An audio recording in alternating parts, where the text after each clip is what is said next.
What if I told you that by the end of this year, you could transform from someone who can barely run to the end of the block into a confident street runner who craves their daily miles? What if the only thing standing between you and becoming a runner isn't your fitness level, your age, or your genetics, but simply not knowing where to start? You're about to discover the exact roadmap that will take you from zero to runner in 2026. And the final strategy I'm going to share will remove every excuse you've ever had for not starting. But before we dive into this life-changing journey, I need you to do something right now. Hit that subscribe button and smash the like button, because what you're about to learn is going to give you the tools to completely transform your health, energy, and confidence. Drop a comment below and tell me honestly, what's been stopping you from becoming a runner? Is it fear? Time? Not knowing how to start? I want to hear from you because your obstacle is about to become your breakthrough. Welcome to a journey that's going to change not just how you move, but how you see yourself. Prepare to discover why running is the most accessible, affordable, and transformative form of exercise you can start today, and why 2026 is going to be your year. This isn't about becoming an elite athlete or running marathons, unless that's what you want. This is about becoming someone who runs regularly, feels stronger, thinks clearer, and lives with more energy and purpose. Over the next several minutes, you're going to learn the beginner-friendly framework that thousands of people have used to go from non-runner to street runner, the common mistakes that derail most beginners and how to avoid them, and the mindset shifts that separate people who try running from people who become runners. Before we get started, I need to know where you're watching from. Comment right now with your city or country. I love seeing our global community of future runners coming together right here. And if you haven't already subscribed, what are you waiting for? Click that button so you don't miss the strategies that could change your entire year. Let's get into this. Let's start by addressing the biggest myth that stops people from ever lacing up their running shoes. The myth that you need to already be fit to start running. This is completely backward. Running is how you get fit. You don't need to be in shape before you begin. You get in shape by beginning. I don't care if you're currently sedentary, overweight, recovering from injury, or haven't exercised in years. Running is still accessible to you. The key is starting at the right level and progressing intelligently.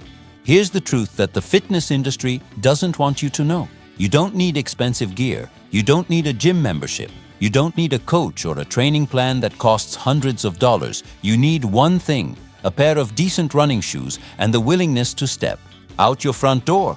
That's it. Everything else is optional.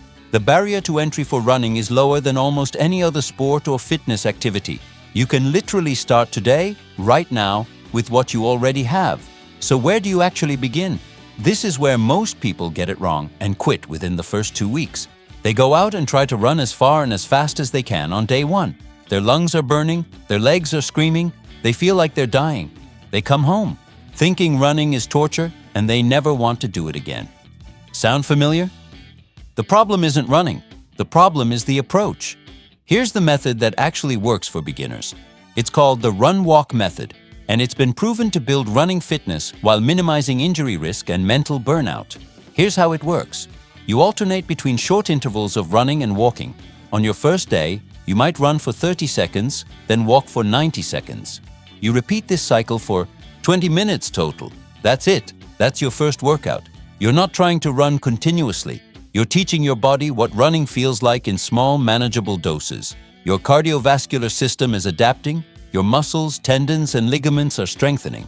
Your brain is learning that running doesn't have to be miserable.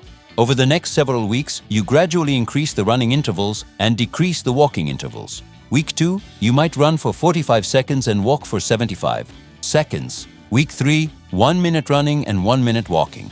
Week 4, 90 seconds running and 60 seconds walking. You see the pattern? Progressive overload, gradual adaptation, no shocking your system, no burnout. By week 8 or 10, you're running for 5 straight minutes, then walking for 1 minute. By week 12, you're running continuously for 20 to 30 minutes without stopping. And here's the beautiful part. It doesn't feel hard because you built up to it systematically. Your body was ready for each progression because you gave it time to adapt. This is how you build a running foundation that lasts. Make sure you're paying attention because I'm about to give you the exact weekly schedule that makes this work. And it's simpler than you think. For your first month of becoming a runner, you're going to run 3 days per week. Not every day, 3 days. This is critical. Your body needs rest days to adapt and recover. Beginners who try to run every day get injured or burned out. 3 days per week is the sweet spot for building fitness while staying healthy. Here's what a perfect first week looks like. Monday, run-walk workout, 20 minutes total alternating 30 seconds running with 90 seconds walking. Tuesday, rest day or gentle walking. Wednesday, run-walk workout, same as Monday. Thursday, rest day or gentle walking. Friday, run-walk workout, same as Monday and Wednesday. Saturday and Sunday, rest or easy activities like walking, yoga, or stretching. That's your first week. Simple, achievable, not overwhelming. The second week, you do the exact same thing, but you increase the running intervals slightly as we discussed. The third week, same structure, more running, less walking. You're building momentum, you're creating a habit, you're becoming a runner without even realizing it. Now let's talk about something that's just as important as the physical training, your mindset. The difference between someone who tries running and someone who becomes a runner is almost entirely mental. You need to shift your identity. Right now, you probably think of yourself as not a runner. Maybe you say things like, "I'm not a runner, I could never run, running isn't for me." Those statements are keeping you stuck. Here's the identity shift you need to make. The moment you start running, even if it's just 30-second intervals, you are a runner. Not a fast runner, not an experienced runner, but a runner nonetheless. You run, therefore you are a runner. Own that. Identity. When someone asks what you're doing for fitness, say, "I'm a runner." When you're deciding whether to skip a workout, ask yourself, what would a runner do? A runner would get out there even when it's hard. This identity-based approach is incredibly powerful because it changes your behavior from the inside out. You're not trying to become a runner, you already are one. Now you're just becoming a better, more consistent version of that runner. Let me address the excuses that are probably already forming in your mind, because I've heard them all. I don't have time. You don't need hours. You need 20 to 30 minutes, 3 times per week. That's less time than you spend scrolling social media each day. You have the time. You're choosing to spend it on other things. If health and fitness matter to you, you'll make the time. I'm too old. Unless your doctor has specifically told you not to exercise, you're not too old. People in their 60s, 70s, and even 80s start running. Age is just a number. Your body is capable of more than you think. I'm too heavy. Running is actually one of the best activities for weight loss because it burns significant calories and builds muscle. Yes, if you're significantly overweight, you need to be more careful about progression, and you might need to spend more time in the walking phases. But running is absolutely accessible to you. I'll get injured, you might, especially if you do too much too soon. But if you follow a sensible progression like the run-walk method, your injury risk is minimal. Most running injuries come from doing too much too fast, not from running itself. I'm not motivated. Motivation is a myth. Discipline is what gets you out the door. You build discipline by committing to the schedule regardless of how you feel. 3 runs per week, non-negotiable. After a few weeks, it becomes automatic. Comment below right now and tell me which of these excuses resonates with you most. Be honest. Naming your excuse is the first step to overcoming it. Let's talk about gear because this is where beginners often waste money or make mistakes. The single most important piece of equipment is your running shoes. Do not just grab any old sneakers from your closet. Running shoes are designed specifically to absorb impact and support your running gait. Go to a running specialty store if possible. They'll watch you walk or run on a treadmill and recommend shoes based on your foot type and gait pattern. Expect to spend $80 to $150 on a good pair of running shoes. This is not the place to cheap out. Your feet, knees, and hips will thank you. Replace your shoes every 300 to 500 miles or when you notice the cushioning breaking down. That's it for essential gear. Everything else is nice to have but not necessary. Moisture-wicking clothing makes running more comfortable than cotton, especially in hot weather. A running watch or phone app to track your runs can be motivating, but these are bonuses. Shoes are the only must-have. Don't let not having fancy gear stop you from starting. Wear whatever athletic clothes you already own and focus on getting out the door. Now let's talk about when and where to run, because this matters more than you might think. The best time to run is the time you'll actually do it consistently. For some people, that's first thing in the morning before work. Morning runs have huge benefits. You get them done before life gets in the way. You start your day with an endorphin boost. You burn calories early, which can positively affect your eating choices all day. But if you're not a morning person, forcing morning runs might set you up for failure. Maybe lunchtime works better for you. Maybe after work. Maybe evenings. There's no universally best time. There's only what works for your life and schedule. Pick a time and stick with it. Consistency comes from routine. As for where to run, start with familiar, safe routes in your neighborhood. Sidewalks are great. Parks with paved paths are ideal. Quiet residential streets work well. Avoid busy roads with heavy traffic, especially as a beginner when you're still getting comfortable. Vary your routes to keep things interesting. Explore new neighborhoods. Find a local trail. Join a running group and discover routes you didn't know existed. The where matters less than the fact that you're getting out there.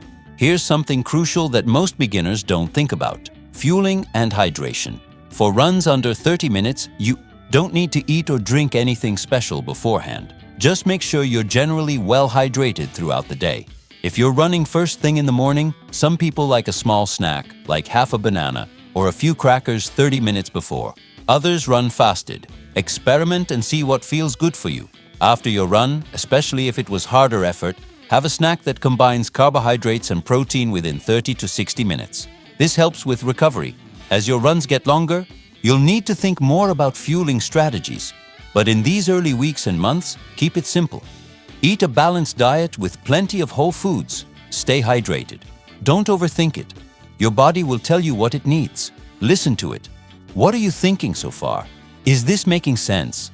Are you starting to see that becoming a runner is actually achievable? Drop a comment and let me know what your biggest takeaway has been up to this point. I read every single comment and I love hearing what resonates with you.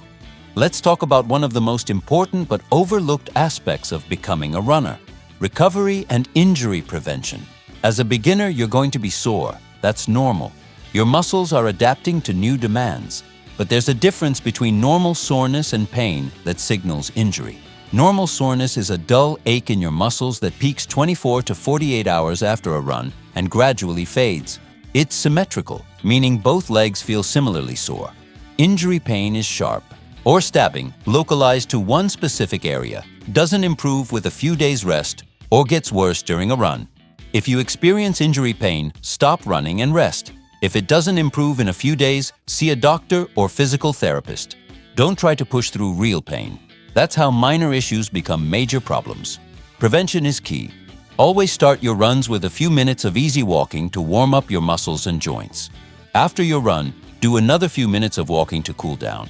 Stretch gently after your runs when your muscles are warm, not before. Focus on your calves, hamstrings, quadriceps, and hip flexors. Hold each stretch for 20 to 30 seconds without bouncing. Strength training is incredibly beneficial for runners, even beginners.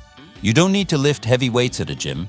Bodyweight exercises 2 times per week will make you a stronger, more injury-resistant runner. Squats, lunges, planks, glute bridges, and calf raises. These exercises strengthen the muscles that support your running and protect your joints. 10 to 15 minutes twice a week makes a massive difference. Sleep is your secret weapon for recovery. When you sleep, your body repairs the microscopic damage done during your runs and builds back stronger. Aim for 7 to 9 hours per night. If you're not sleeping enough, you're not recovering enough, which means you're not adapting and improving. Nutrition supports everything. You don't need a special runner diet, but focus on whole foods. Plenty of vegetables, fruits, lean proteins, whole grains, and healthy fats. Your body is working harder now that you're running. Give it quality fuel. Stay hydrated throughout the day, not just around your runs. These recovery fundamentals are what allow you to show up consistently week after week without breaking down. Now let's address the mental challenges that come with starting to run, because this is where many people struggle. The first few weeks are hard, not just physically, but mentally. You're building a new habit. You're doing something uncomfortable. Your brain is going to resist. It's going to give you every reason why you should skip today's run. Too tired, too busy, too cold outside, too hot outside, not feeling it. This is normal. This is your brain trying to keep you in your comfort zone. Here's how you overcome it. First, commit to the smallest possible version of your run. Tell yourself you only have to put on your running shoes and step outside. Once you're Outside, tell yourself you only have to do 5 minutes. 99% of the time, once you start, you'll finish the full workout. The resistance is in the starting, not the doing. Second, track your runs. Use an app or a simple calendar. Put an X on every day you complete a run. After a few weeks, you'll have a streak going. You won't want to break that streak. Third, find a running buddy or join a local running group. Accountability and community make everything easier. When you know someone is meeting you for a run, you show up even when you don't feel like it. Let me share a framework that will carry you from beginner to confident runner over the next 9 months of 2026. We're in March now. By December, you could be running 5Ks, 10Ks, or even a half marathon if you want. Here's the progression. Months 1 and 2, March and April, you're in the run-walk phase. 3 runs per week, building your base, getting comfortable with the rhythm of running and recovery.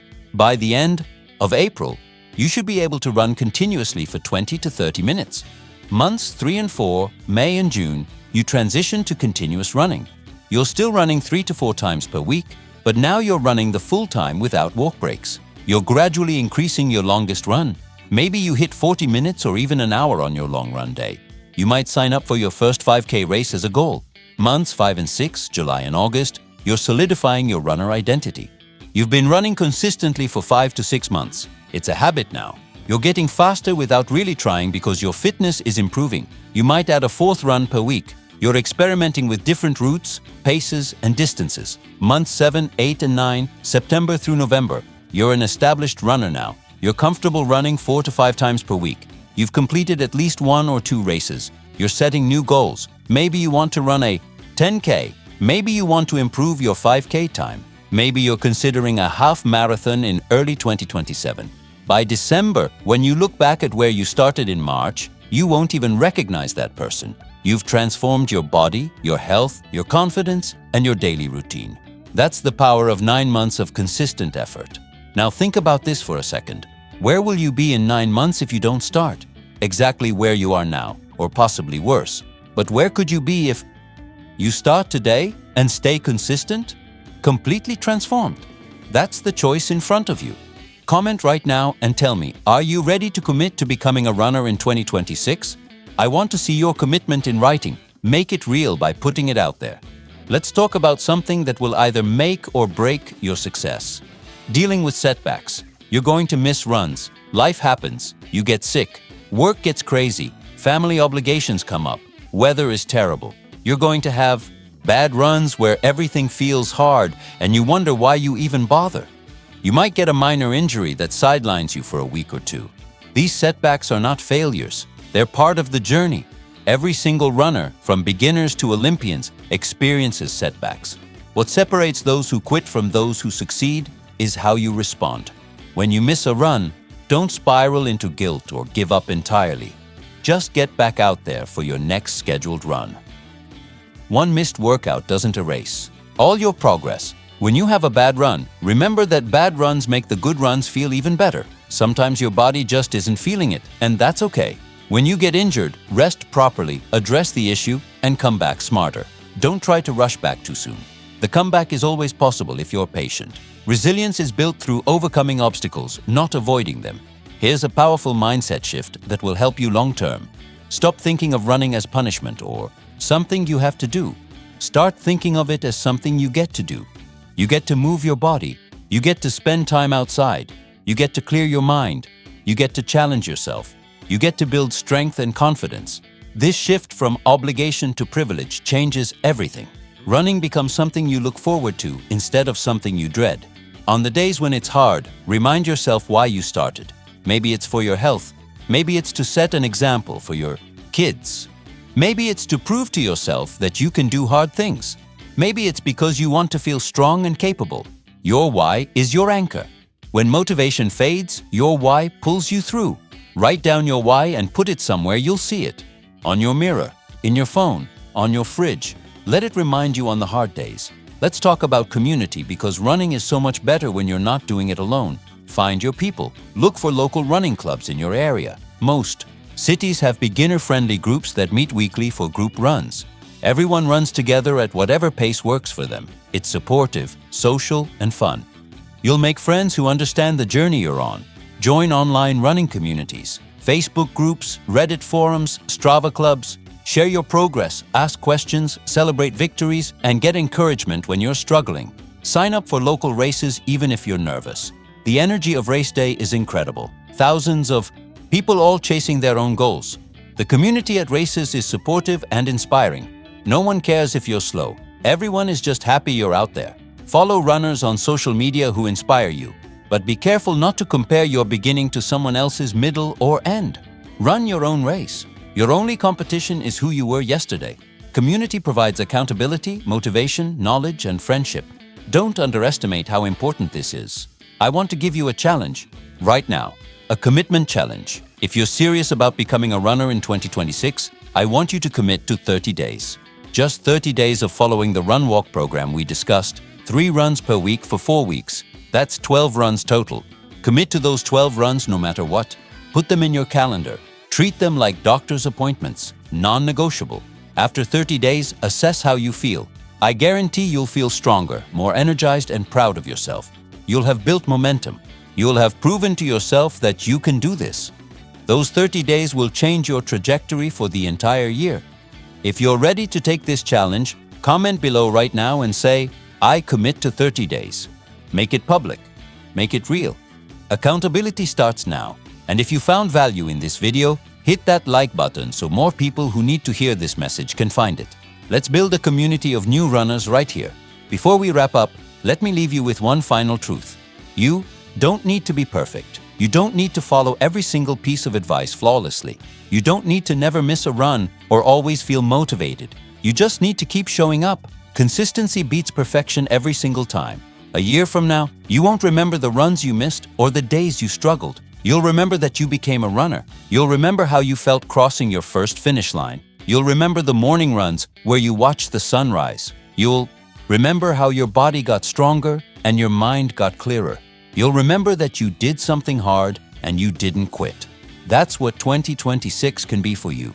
The year you became a runner. The year you proved to yourself that change is possible. The year you invested in your health and it paid dividends in every other area of your life. Here's what I need from you before you go. First, drop a comment and tell me what your first step is going to be. Are you going to buy running shoes this week? Are you going to map out a route in your neighborhood? Are you going to find a local running group? Make a commitment right here, right now. Second, smash that like button if this video motivated you to start your running journey. Your support helps this content reach more people who need it. Third, subscribe to this channel and turn on notifications because I'm going to be here every step of the way with training tips, motivation, and guidance to help you succeed as a runner in 2026.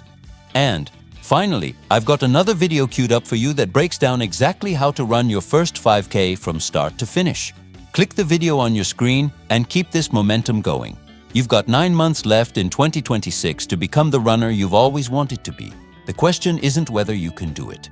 The question is whether you will. I believe you will. Now prove me right. Get out there and start running. I'll see you on the roads.